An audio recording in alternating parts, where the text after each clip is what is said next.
In this video, we're going to be taking a look at F# Interactive, an interactive programming and scripting environment for F#. We'll also be using F# Interactive to write our first lines of F# code. Any code that you see in this video can be found at aka.ms/F#-101-samples. Now, you may be asking yourself, what is F# Interactive? Well, as the name implies, it's an interactive programming and scripting environment for F#. And what this means is that it executes a read, evaluate, print loop, or REPL. What this REPL does is it reads code, evaluates it, and immediately prints out the output of that code to the console. Now it does so in a loop, which means that you can continuously check whether your code is behaving as expected. Now that you know what F# Interactive is, let's see it in action. F# Interactive can be started using the .NET CLI. In this case, I'm using the VS Code integrated terminal running Ubuntu 20.10. Now, because .NET is cross-platform, we're seeing on Mac or Windows. To start F# Interactive, enter the .NET FSI command into the terminal. Doing so will start the REPL. Once F# Interactive starts, you can begin writing code. Let's start off by printing Hello World out to the console.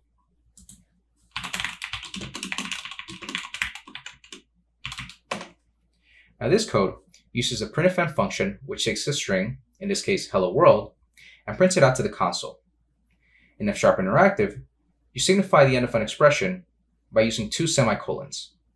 Now you can add multiple expressions in the terminal, however, they're not going to be evaluated until you add the 2 semicolons. Let's take a look at how that works in action. Let's say I want to print out Hello World, but I also want to print out Hello F#. Now as you can see, nothing has actually happened at this point. However, when I add the 2 semicolons at the end, both Hello World and Hello F# are immediately printed out to the console.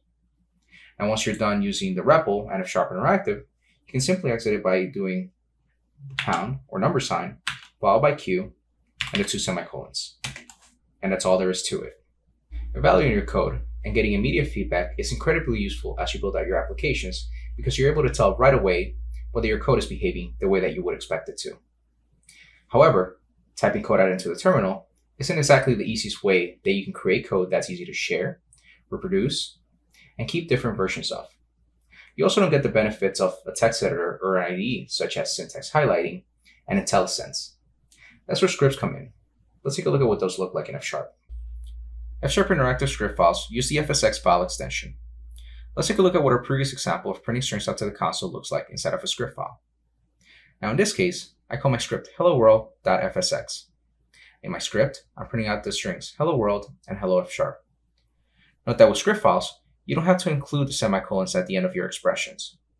To run the file, use .NET FSI followed by the file name. If you prefer to use the UI, you can use this icon up here to run your script. It effectively does the same thing as a .NET FSI followed by the file name. You're going to notice that after a few seconds, the expected output is printed out to the console. In our case, hello world and hello F#. Now in this case, I run the entire script. You also have the option to run it line by line by using iKnight's F# Interactive support.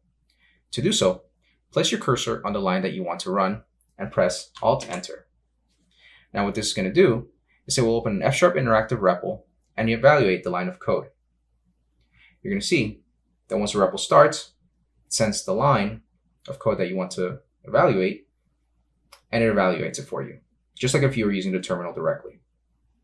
Now, to run multiple lines of code, you can highlight the lines of code that you want to evaluate and do the same thing, Alt-Enter, which will also send it to the F# Interactive REPL and evaluate your code. Chances are you're going to be using external packages inside of your applications. F# Interactive makes it extremely easy to manage your dependency inside of your script files. Let's take a look at how you can use external packages inside of F# Interactive scripts. In this example, I have a script called packages.fsx. Let's go ahead and run this script using the .NET FSI command and look through the code.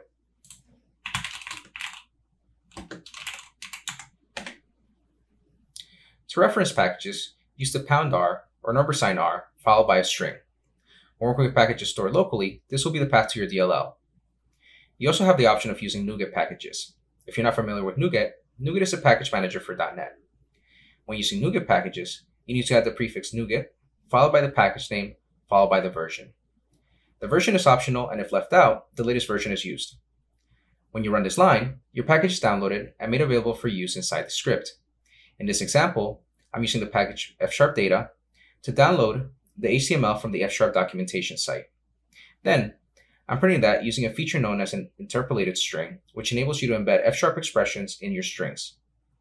If we take a look at the output, we can see a few HTML tags, which means that our script works. Now that you know what F# Interactive is and how you can use it to write and evaluate code, we're going to begin to explore different language concepts. See you in the next video.